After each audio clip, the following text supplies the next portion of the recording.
मध्य प्रदेश को तरक्की की मिलेगी मुतादिद सौगात। वजीर आजम नरेंद्र मोदी आज मध्य प्रदेश के सागर में बिना रिफाइनरी और काबिल तजदीद तवानाई मैन्युफैक्चरिंग शोबे में 10 प्रोजेक्टों का रखेंगे संग बुनियाद।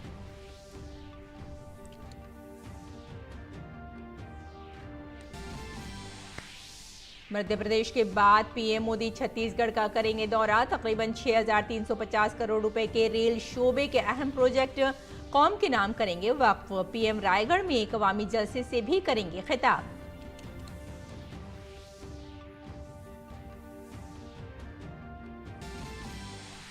पार्लियामेंट के खुसूसी इजलास का एजेंडा जारी। आज़ादी के 75 बरस पर आइन साज असेंबली से लेकर अब तक की कामयाबियों पर की जाएगी बहस। इसके साथ ही दोनों ऐवानों में 4 बिल भी किए जाएंगे पेश।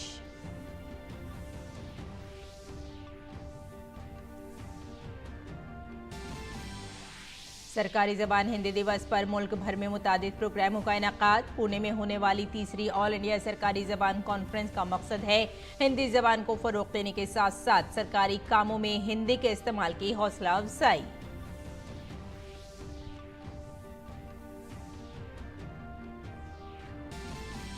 मालियाती शमूलियत से मुताल्लिक चौथी G20 ग्लोबल पार्टनरशिप मीटिंग आज से मुंबई में होगी शुरू। मीटिंग में डिजिटल मालियाती शमूलियत पर किया जाएगा गौर व फिक्र। जबकि वाराणसी में जारी चौथी G20 पायदार मालियाती वर्किंग ग्रुप मीटिंग का आज दूसरा दिन।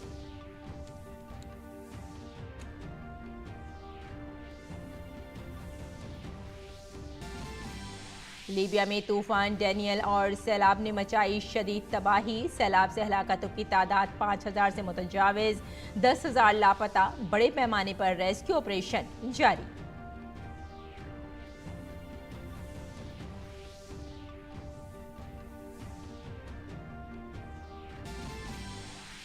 एशिया कप के सुपर 4 के आखिरी मैच में आज पाकिस्तान और श्रीलंका होंगे आमने सामने।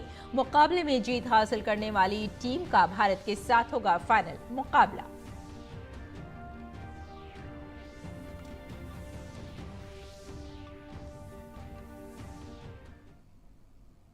आदाब नाज़रीन, खबरनामे में आपका इस्तकबाल है। मैं हूं आपके साथ रेशमा फारूकी। आइए तफसील से अब खबरों में नजर डालते हैं।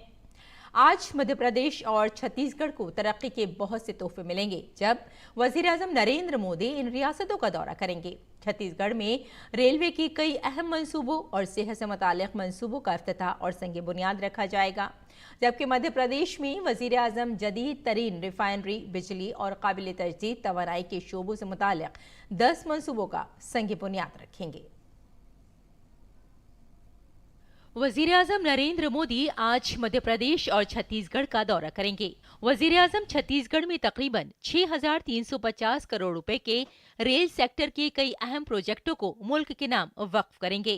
इन प्रोजेक्टों में Chhattisgarh eastern railway project phase 1, चंपा से जमगा के दरमियान तीसरी रेलवे लाइन, पेंड्रा रोड से अनूपपुर के दरमियान तीसरी रेलवे लाइन और MGR मेरी तलाई पल्ली कोयल माइन को NTPC Lara super thermal power station STPC से जोड़ने वाली MGR मेरी गो राउंड सिस्टम शामिल है। पैसेंजर ट्रेन भी दौड़ाने का इस पर ये है गवर्नमेंट का विचार है और ये बहुत बड़ी एक उपलब्धि ये है। एक तो बहुत ही ज़्यादा ट्राइबल एरियाज है इस इलाके में और उन लोग के लिए जब ये रेल कनेक्टिविटी मिलेगी, पैसेंजर ट्रेन जब मिलेगी, उससे भी उनको बहुत ज़्यादा पूरे प्रदेश को, इस रायगढ़ डिस्ट्रिक्ट को ओवरऑल बहुत ज्यादा बेनिफिट होगा। इस दौरान वजीर आजम छत्तीसगढ़ की 9 अजला में 50 बिस्तरों वाले क्रिटिकल केयर ब्लॉक्स का संग बुनियाद भी रखेंगे। वजीर आजम Ayushman Bharat health infrastructure mission के तहत कुल 210 करोड़ रुपए के 9 क्रिटिकल केयर ब्लॉक की तामीर भी करेंगे। रायगढ़ में अभी फिलहाल में जो हमारे माननीय प्रधानमंत्री जी हैं वो 9 मेडिकल कॉलेजेस के लिए क्रिटिकल केयर ब्लॉक की शिलान्यास करने जा रहे हैं, जिससे 50 बिस्तर का क्रिटिकल केयर ब्लॉक बनेगा सभी मेडिकल कॉलेजेस में, जहां पर ICU से भी बेहतर सुविधाएं मिलेंगी और क्रिटिकल जो मरीज़ हैं जिनको पॉकेट से बहुत खर्च करना पड़ता है वो सारा खर्च भी बचेगा। उससे भी ऊपर में है कि मरीज़ों की जान बच जाएगी, जिसके लिए कि अभी हम सोच भी नहीं सक रहे हैं। वजीर-ए-आज़म Modi 1 lakh skill cell counselling card भी तकसीम करेंगे। वहीं वजीर-ए-आज़म मध्य प्रदेश के सागर जिले में बीना रिफाइनरी की तौसी का संगे बुनियाद रखेंगे। पीएम मोदी बीना रिफाइनरी में पेट्रोकेमिकल कॉम्प्लेक्स का भूमि पूजन भी करेंगे। ये जदीद तरीन रिफाइनरी तकरीबन 49,000 करोड़ रुपए की लागत से तैयार की जाएगी। ये तकरीबन 1200 KTPA यानी किलो टन सालाना एथिलीन और प्रोपलीन पैदा करेगी, जो कि टेक्सटाइल, पैकेजिंग, फार्मा जैसे मुख्तलिफ शोबों के लिए एक अहम जुज है। प्रधानमंत्री के आने से मुझे बहुत ज़्यादा खुशी है और हमारे देश की उन्नति पे है और जो रिफाइनरी बन रही हमारे है सबको इससे लाभ मिलेगा। हम लोगों को यहाँ रोजगार देके जा रहे हैं, हमें बड़ी खुशी की बात है। हम लोगों के लिए तो बहुत बड़ी सौगात है कि जिसमें अभी भी हम लोगों की ज़मीनें काफ़ी कीमती हो गई। कहने का मतलब है 10,000 की एकड़ थी जो ज़मीन आज की रेट में 1 करोड़ की 1 एकड़ है। हम लोगों को बहुत खुशी है कि हमारे बीना क्षेत्र में प्रोजेक्ट ला रहे हैं, बहुत खुशी की बात है हम लोगों के लिए। बीना रिफाइनरी के विस्तारीकरण से न सिर्फ भारत पेट्रोकेमिकल के क्षेत्र में आत्मनिर्भर बनेगा, बल्कि $5 ट्रिलियन की अर्थव्यवस्था के लक्ष्य को पाने में ये रिफाइनरी मील का पत्थर साबित होगी। वजीर-ए-आज़म नर्मदापुरम जिले में बिजली और काबिले तजदीद तवानाई के मैन्युफैक्चरिंग सेक्टर में 10 प्रोजेक्टों का संगे बुनियाद रखेंगे। इनमें इंदौर में 2 IT पार्क शामिल हैं, रतलाम में एक मेगा इंडस्ट्रियल पार्क और मध्य प्रदेश में 6 नए सनती इलाके शामिल हैं। रायगढ़ से अभिषेक सिंह और सागर से आदित्य श्रीवास्तव की रिपोर्ट, DD न्यूज उर्दू खबरें। मरकजी हुकूमत ने 18 से 22 सितंबर तक पार्लियामेंट के खुसूसी इजलास के लिए मुजव्वज़ा एजेंडा जारी कर दिया है। इसके मुताबिक पहले दिन लोकसभा और राज्यसभा में पार्लियामेंट के 75 साल के सफर पर बहस होगी। इस दौरान दस्तूर साज असेंबली से आज तक के पार्लिमानी सफर पर तबादला ख्याल किया जाएगा।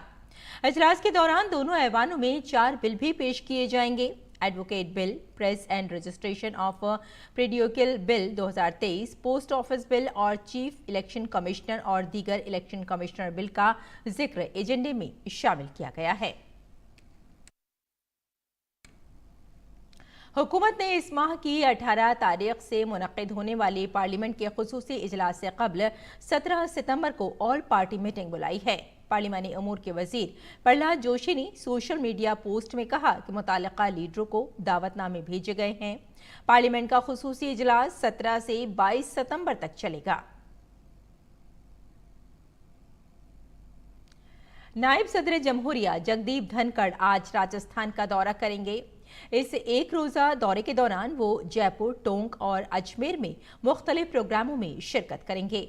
नायब सदर जमहूरिया जयपुर में डैम की हिफाजत से मुतालिक बैनुल-अक़वामी कॉन्फ्रेंस में मेहमान खुसूसी के तौर पर शिरकत करेंगे, जिसके बाद वो जूनियर में वाक़ई श्री करण नरेंद्र कृषि कॉलेज के यौम तासीस की तकरीब में बतौर मेहमान खुसूसी शिरकत करेंगे। अपने एक रोजा दौरे के दौरान नायब सदर जमहूरिया किशनगढ़ मॉरियल एसोसिएशन का भी दौरा करेंगे। जम्मू कश्मीर के अनंतनाग में फौज और दहशतगर्दों के दरमियान तसादुम में 2 फौजी अफसरान और जम्मू कश्मीर पुलिस के डिप्टी सुपरिंटेंडेंट सतह के अफसर शहीद हो गए हैं। ये तसादुम जिला अनंतनाग के कोकरांग इलाके में हुआ। दहशतगर्दों के खिलाफ ये कार्रवाई मंगल की शाम शुरू की गई थी, लेकिन इसे रात गए रोक दिया गया। सुबह दोबारा सर्च ऑपरेशन शुरू किया गया, जिसके दौरान गोलाबीर में सिक्योरिटी टीम की क़यादत करने वाले कर्नल समेत 3 सिक्योरिटी अहलकार जख्मी हो गए थे। जम्मू कश्मीर के लेफ्टिनेंट गवर्नर मनोज सिन्हा ने अनंतनाग एनकाउंटर में अपनी जान गंवाने वाले जम्मू कश्मीर पुलिस के जवानों को खराज अक़ीदत पेश किया।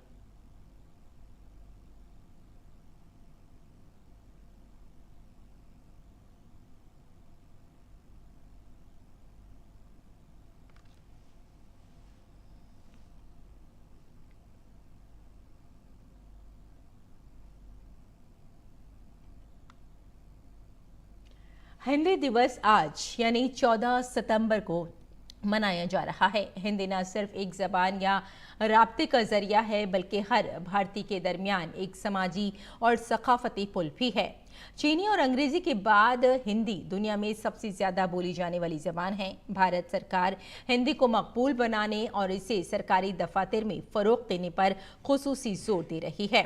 सरकारी जबान हिंदी दिवस के मौके पर मुल्क भर में कई प्रोग्राम मुनक्किद किए जा रहे हैं। पुणे में तीसरी all India official language conference का इनेकाद भी किया जा रहा है, जिसका मकसद हिंदी जबान को फरोग देने के साथ साथ सरकारी कामों में हिंदी के इस्तेमाल की हौसला अफजाई करना है। मरकजी वजीर दाखिला Amit Shah social media platform x पर अपने पैगाम में कहा कि हिंदी दिवस के मौके पर सभी को नेक ख्वाहिशात पेश करता हूँ।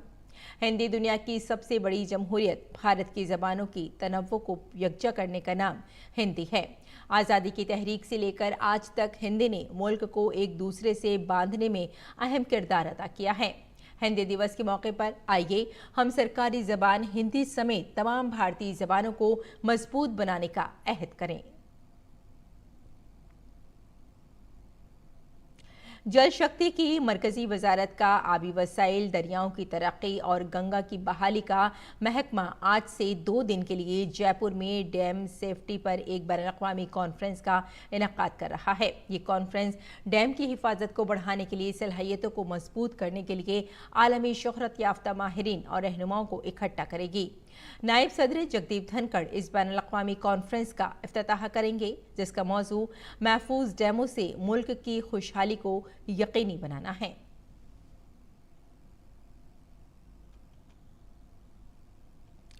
मालियाती शमूलियत पर चौथी G20 global partnership meeting GPFI आज से 16 सितंबर तक मुंबई में मुनक्किद होगी। इजलास में G20 के रुकन ममालिक, खुसूसी मदु ममालिक और बैनुल-अक़वामी तंजीमों के 50 से ज़ायद नुमाइंदे शिरकत करेंगे। मीटिंग में G20 की भारत की सदारत के तहत डिजिटल मालियाती शमूलियत और SME फाइनेंस के शोबे में माली शमूलियत के एजेंडे पर जारी काम पर तबादला ख्याल किया जाएगा। मीटिंग से पहले बहुत छोटी और औसत दर्जे की कंपनियों MSMEs को तवानाई बख्शने के लिए डिजिटल पब्लिक इंफ्रास्ट्रक्चर पर आज एक सेमिनार मुनक्किद किया जाएगा। सेमिनार में MSMEs की तेजी से बढ़ती हुई माली शमूलियत में DPI के किरदार पर तबादला ख्याल किया जाएगा। इस मीटिंग के मौके पर 16 सितंबर को डिजिटल और मालियाती खानदगी के जरिए सार्फिन को बाइख्तियार बनाने पर एक सेमिनार का इनेकाद किया जाएगा। इजलास में शिरकत करने वाले तमाम लोग मुंबई में कन्हेरी गारों का भी दौरा करेंगे।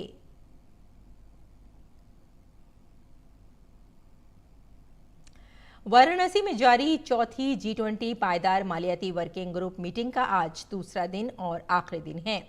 2 रोज़ा इजलास में G20 के रुकन ममालिक, खुसूसी मदु ममालिक और बैनुल-अक़वामी तंजीमों के 80 से ज़ायद नुमाइंदे शिरकत कर रहे हैं। आज G20 के अरकान और बैनुल-अक़वामी तंजीमें बैनुल-अक़वामी मालियाती इदारों, अवामी मालियात और मोहरिक से मुताल्लिक़ उमूर जैसे फोकस्ड शोबों में अब तक होने वाली पेशरफ्त पर तबादला ख्याल करेंगे।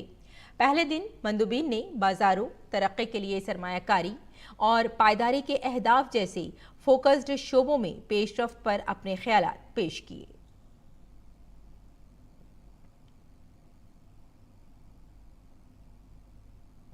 भारतीय जनता पार्टी की सेंट्रल इलेक्शन कमेटी की मीटिंग दिल्ली में बीजेपी हेडक्वार्टर में हुई। इस मीटिंग में वजीर आजम नरेंद्र मोदी, बीजेपी सदर जेपी नड्डा, वजीर दिफा राजनाथ सिंह और बीजेपी के कई सीनियर ओहदेदारों ने शिरकत की। मीटिंग में कई रियासतों में होने वाले असेंबली इंतखाबात के हवाले से तबादला ख्याल किया गया। इससे कबल जब वजीर आजम नरेंद्र मोदी दिल्ली में भारतीय जनता पार्टी के हेडक्वार्टर पहुंचे तो कारकुनों ने उनका शानदार इस्तकबाल किया। पीएम मोदी का उनके काफिले पर फूलों की पत्तियां न्यौछावर करके इस्तकबाल किया गया। दरअसल G20 सरबराह इजलास के कामयाब इनेकाद के लिए बीजेपी हेडक्वार्टर में पीएम मोदी के खुसूसी इस्तकबाल की तैयारियां की गई थी। कबल मरकजी काबीना ने एक करारदाद मंजूर की, जिसमें वजीर आजम मोदी की मौसर क़यादत की तारीफ की गई और हाल ही में ख़त्म हुए G20 सरबराही इजलास की शानदार कामयाबी के लिए हमवतनों ने उन्हें मुबारकबाद दी।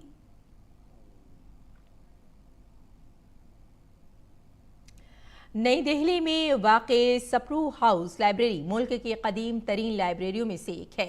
ये 1943 में कायम की गई थी। तज़ीन व आराइश के बाद नई लाइब्रेरी का इफ्तिताह हाल ही में मुल्क के नायब सदर जमहूरिया जगदीप धनखड़ ने किया था। तेज बहादुर सप्रू के नाम पर बनाई गई ये लाइब्रेरी मुल्क की जदीद तरीन लाइब्रेरी है, जहां बैनुल-अक़वामी ताल्लुकात पर किताबों और जराइद का वसी सिलसिला मौजूद है।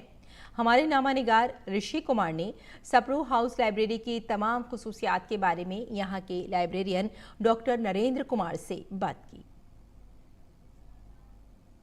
हम इस समय मौजूद हैं देश की जो पुरानी लाइब्रेरी है उनमें से एक लाइब्रेरी सप्रू हाउस लाइब्रेरी, जो कि करीब 80 साल पुरानी है, और इस लाइब्रेरी के नवीनीकरण का आज देश के उपराष्ट्रपति ने उद्घाटन किया।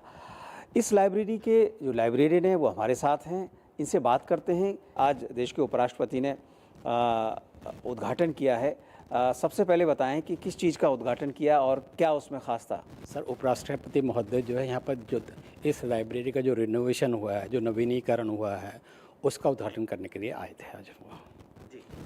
दूसरी, ये जो लाइब्रेरी है इसकी खासियत हमें बताएं, और चूँकि इतनी पुरानी लाइब्रेरी है और इसको लेकर जो स्टूडेंट्स हैं उनके बीच में कितनी लोकप्रियता है, इसके बारे में प्लीज़ बताएं। सर, सबसे बड़ी खासियत तो ये है कि ये एक स्पेशलाइज्ड लाइब्रेरी है, क्योंकि नाम है Indian council of world affair.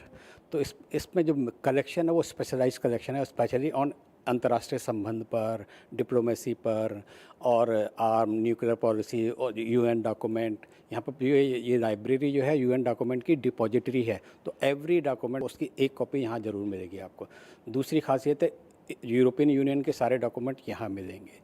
तीसरी खासियत है यहाँ पर 10,000 से ऊपर रेयर बुक हैं। रेयर बुक मीन कि जो 1951 से पहले पब्लिश हुई थी, तो ये सारी खासियत। दूसरा, यहाँ पे हमारा स्पेशल कलेक्शन है हेरिटेज ऑफ डिप्लोमेसी, जिसमें हमारे जो एम्बेसडर रहे हैं बाहर, उनके द्वारा लिखी हुई किताबें या उनके द्वारा एडिट की हुई किताबें हमारे यहाँ रखी हुई हैं। ये आजकल हर लाइब्रेरी का डिजिटल किया जा रहा है, तो डिजिटलाइजेशन में आपकी लाइब्रेरी किस तरीके की उपलब्धि हासिल की है? सर, सबसे यूनिक उपलब्धि हमारी ये है कि हमारे यहाँ 1955 से लेके पेपर प्रेस क्लिपिंग है कि ऑल ओवर इंडिया आपको किसी भी लाइब्रेरी में नहीं मिलेगी, और जो प्रेस क्लिपिंग है वो अंतर्राष्ट्रीय संबंध या उससे संबंधित विषयों पर है। और 10 लाख क्लिपिंग हमने उनको डिजिटाइज कर दिया है, और जो 6 लाख बची हैं हम उनको प्रोसेस में उसको डिजिटाइज करने पे। तो लाइब्रेरी की खासियत यही है कि एक तो पुरानी है और हर चीज़ को अब ये नए रूप में, यानी कि उसको डिजिटल फॉर्म में कन्वर्ट कर रहे हैं। खासियत यही है कि यहाँ पर जो स्टूडेंट हैं वो यहाँ आकर इस बात से गौरवान्वित होते हैं कि उन्हें एक ऐसी लाइब्रेरी का सदस्य बनाया गया है जहाँ पर अधिकांश चीज़ें कम से कम अंतर्राष्ट्रीय संबंधों पर उपलब्ध होती हैं। कैमरामैन विनोद ओझा के साथ ऋषि कुमार, डीडी न्यूज़, दिल्ली। और इजराइल और गजा की सरहद पर बुध को 5 फलस्तीनी मारे गए। हुक्काम का कहना है कि यह हादसा धमाका खेज मवाद की फटने से पेश आया, जिसमें 5 जानें ज़ाय हुईं। गजा की सरहद पर मुजाहिरे गुज़िश्ता कई माह से पुरअमन थे, लेकिन अचानक लोगों के मुजाहिरे में शिद्दत आ गई और सरहद पर धमाका खेज मादे की जद में आने से हादसा हो गया। कई फ़लस्तीनी शहरी इसराइली जेलों में बंद हैं, जिनके खिलाफ गजा के नौजवान इसराइली सरहद पर एहतिजाज कर रहे हैं। हुक्काम का कहना है कि धमाका एक डिवाइस में हुआ जिसे एक मुजाहिरे के दौरान इस्तेमाल किया जाना था। वहीं इसराइल फ़ौज का कहना है कि मुजाहिरीन ने बारूदी मवाद को सरहद पार हमारे फौजियों की तरफ फेंकने की कोशिश की थी, जिसके दौरान वो फट गया। इसी दौरान फ़लस्तीनी वज़ारत सेहत ने भी इसमें 5 अफराद के जाँ बहक होने की तस्दीक की है। लीबिया में तबाहकुन सैलाब से मरने वालों की तादाद 5,000 से मुतजाविज हो गई है। सरकारी एहलकारों ने कहा है कि हलाकतों की तादाद में इजाफे का खदशा है, क्योंकि मशरक़ी शहर डोरना में शदीद सैलाब के बाद तलाश और इमदादी टीमों को लाशें मिल रही हैं। समुद्री तूफान डैनियल के दौरान डैम टूटने के बाद इतवार की शब दरना शहर में सुनामी जैसा सैलाब आ गया। International federation of red cross and red crescent societies के मुताबिक सैलाब से मुतासिरा इलाकों में तकरीबन 40,000 अफराद के बेघर होने का तखमीना लगाया गया है, जबकि कम से कम 10,000 लोग अब भी लापता हैं। ब्राज़ील की जुनूबी रियासत रियो ग्रांडे डो सुल में एक नया गर्दाबी तूफान आया है। ट्रॉपिकल साइक्लोन के एक हफ्ते के बाद कम से कम 41 अफराद हलाक और हजारों बेघर हो गए हैं। दारुल हुकूमत पोर्टो एलेग्रे के जुनूब में वाक़ई शहर आइस्टियो के ड्रोन फुटेज में लैंडस्लाइडिंग और सड़कों पर पानी भरा दिखाया गया है, जबकि मुकामी अफराद कीचड़ भरी सड़कों से गुजरते हुए नजर आ रहे हैं। महकमा मौसमियात ने कल और आज के दरमियान रियो ग्रांडे के साहिल पर एक और ट्रॉपिकल साइक्लोन आने का इंतबाह जारी किया है, जो 80 मिलीमीटर और 150 मिलीमीटर के दरमियान बारिश हो सकती है। अमरीकी सदर जो बाइडन के खिलाफ मुआवजे की तहकीकात में व्हाइट हाउस ने इल्जामात को बेबुनियाद करार दिया है। रिपब्लिकन कानून साजों ने सदर बाइडन के खिलाफ मुआवजे की तहकीकात का आगाज किया, जिस पर व्हाइट हाउस ने बाइडन के खिलाफ गलत काम के इल्जामात को बेबुनियाद करार देते हुए मुस्तरद कर दिया। सदर बाइडन की प्रेस सेक्रेटरी कैरेन जेन पेरे ने कहा कि उन्होंने सदर के साथ काफ़ी वक्त गुजारा है। उन्होंने कहा कि उनके पास कोई सबूत नहीं है कि बाइडन ने कुछ गलत किया है। रिपब्लिकन कानून साजों ने डेमोक्रेट बाइडन पर अपने बेटे हंटर के बैरून मुल्क कारोबारी सौदों के बारे में अमरीकी अवाम से झूठ बोलने का इल्ज़ाम लगाया है। कैरेन जेन ने कहा कि रिपब्लिकन्स को ऐवान में मुआवजे की इंक्वायरी की मंजूरी के लिए हिमायत हासिल नहीं है। यहाँ तक कि रिपब्लिकन ने कहा कि सदर के खिलाफ सबूत मौजूद नहीं है। काबिल जिक्र है कि अमेरिका में अगले साल सदारती इंतखाबात होने हैं और इससे कबल सदर के खिलाफ मुआवजे की तहकीकात नुकसानदेह साबित हो सकती है, क्योंकि इससे उन्हें मिलने वाली रेटिंग पर बहुत ज़्यादा असर पड़ सकता है। व्हाइट हाउस ने शुमाली कोरिया के रहनुमा किम जोंग उन और रूसी सदर व्लादिमीर पुतिन के दरमियान मुलाकात पर तशवीश का इजहार किया है। किम और पुतिन के दरमियान मुलाकात में फौजी उमूर, यूक्रेन जंग और सैटेलाइट प्रोग्राम के लिए रूस की मदद पर तबादला ख्याल किया गया। व्हाइट हाउस के कौमी सलामती के तर्जुमान जॉन किर्बी ने कहा कि अमरीका को शुमाली कोरिया और रूस के दरमियान बढ़ते हुए दिफाई ताल्लुकात पर तशवीश है।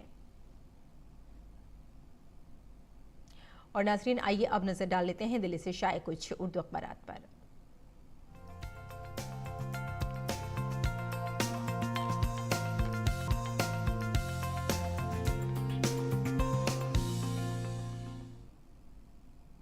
तो नाज़रीन, अखबारात की जायज़े में आइए सबसे पहले बात कर लेते हैं रोज़नामा राष्ट्रीय सहारा की। वैसे तो ज़्यादातर अखबारात ने इस खबर को अपने सफ़े अव्वल पर जगह दी है। उज्ज्वला स्कीम में जो है वो तोसी की गई है। और आपको बता दें कि कल मरकज़ी काबीना की जो मीटिंग हुई थी उसमें 1650 करोड़ रुपए मंजूर किए गए हैं और इसमें ख़वातीन को धुएँ से निजात दिलाने के लिए इस स्कीम में तोसी कर दी गई है। 75 लाख नए LPG कनेक्शन दिए जाएंगे। और आपको यहाँ ये भी बताते चलें कि ई-कोर्ट स्कीम के तीसरे मरहले और साथ ही हिंद आर्मीनिया डिजिटल ट्रांसफॉर्मेशन से जो मुआहदे हुए हैं उस पर दस्तखत हो चुके हैं और इस पर अब कार्रवाई भी आगे की जाएगी। और आइए इसी अखबार की अगली सुर्खी पर नज़र डाल लेते हैं। ये G20 से मुताल्लिक़ है। G20 सरबराह इजलास अभी इख्तिताम पजीर हुआ है और उसी का जो कामयाब जश्न मनाया जा रहा है। और इसी ताल्लुक़ से कल वज़ीर आज़म नरेंद्र मोदी जब BJP हेडक्वार्टर पहुँचे तो वहाँ उनका खैर मक़दम किया गया, फूलों से उन पर बारिश की गई और सभी लोग बड़े जोश व खरोश में नज़र आ रहे थे। और आइए अब नज़र डाल लेते हैं रोज़नामा हिंदुस्तान एक्सप्रेस पर। हिंदुस्तान एक्सप्रेस की ये सुर्खी है G20 से ही मुताल्लिक़ है। G20 का इनेकाद आलमी ताकत के तौर पर हिंदुस्तान की शनाख्त है और ये कहना है नायब सदर जमहूरिया जगदीप धनखड़ का। और आपको यहाँ ये भी बताते चलें कि नायब सदर जमहूरिया का आइनी इदारों को दागदार और उनकी तौहीन करने की जो साजिशें हों उनको नाकाम बनाने पर जोर दिया गया। और आपको यहाँ ये बताते चलें कि नायब सदर जमहूरिया का जयपुर, अजमेर और टोंक का आज दौरा है। और अगली खबर पर नज़र डाल लेते हैं। वज़ीर आज़म नरेंद्र मोदी का मध्य प्रदेश और छत्तीसगढ़ का दौरा आज है और आज वज़ीर आज़म नरेंद्र मोदी यहाँ कई सौगात भी देंगे। और अब नज़र डाल लेते हैं रोज़नामा हमारा समाज पर। सदर जमहूरिया के हाथों नेशनल ई-विधान एप्लीकेशन का इफ्तिताह किया गया है। और इसी अखबार की अगली सुर्खी पर भी नज़र डालते हैं। सऊदी अरब के जो सेहरा हैं अभी सियाहत का मरकज़ बनने लगे हैं, क्योंकि जो लोग वहाँ जाते हैं उनका काफ़ी अट्रैक्शन होता है, काफ़ी लोग यहाँ घूमने के लिए जाते हैं। लिहाजा अब जो सेहरा हैं, जो रेगिस्तान हैं, उनको सियाहत का मरकज़ जल्द ही बना दिया जाएगा। और अब अगली सुर्खी भी देख लेते हैं। इसी अखबार की है कि दुनिया में 33 करोड़ 30 लाख बच्चे इंतहाई गुर्बत की ज़िंदगी गुजार रहे हैं। यूनिसेफ की एक रिपोर्ट के मुताबिक ये खबर सामने आई है। तो नाज़रीन, ये था अखबारात का मुख्तसर जायज़ा, और आइए अब बुलेटिन की जानिब लौटते हैं और कुछ और ख़बरों पर नज़र डाल लेते हैं। एशिया कप के सुपर 4 के आखिरी मैच में आज पाकिस्तान और श्रीलंका का मुकाबला होगा। टूर्नामेंट के फाइनल में पहुंचने के लिए आज का मैच काफ़ी अहम है। जो भी टीम जीतेगी वो बराह रास्त फाइनल में पहुंच जाएगी और हारने वाली टीम टूर्नामेंट से बाहर हो जाएगी। ऐसे में आज के मैच में पाकिस्तान और श्रीलंका के सामने करो या मरो की सूरत हाल होगी। दोनों टीमों ने सुपर 4 में 2-2 मैच खेले हैं, जिसमें दोनों ने एक जीत और एक में हार का सामना किया है। ऐसे में दोनों टीमों के दरमियान आज एक दिलचस्प मैच देखने को मिल सकता है। जीतने वाली टीम का फाइनल में भारत के साथ मुकाबला होगा।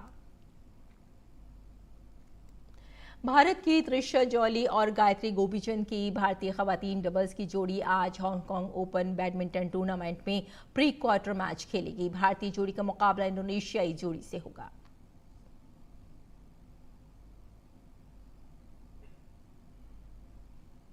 भारत की तनीषा क्रेस्टो अश्वनी पुनिया की जोड़ी ने हांगकांग ओपन बैडमिंटन टूर्नामेंट के खवातीन के डबल्स प्री क्वार्टर फाइनल में मैदान में उतरेगी। आखिरी 16 में भारतीय जोड़ी का मुकाबला जापानी जोड़ी से होगा। और अब मौसम का मिजाज।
तो नाज़रीन, इस बुलेटिन में फिलहाल इतना ही। इजाज़त दी, आदाब।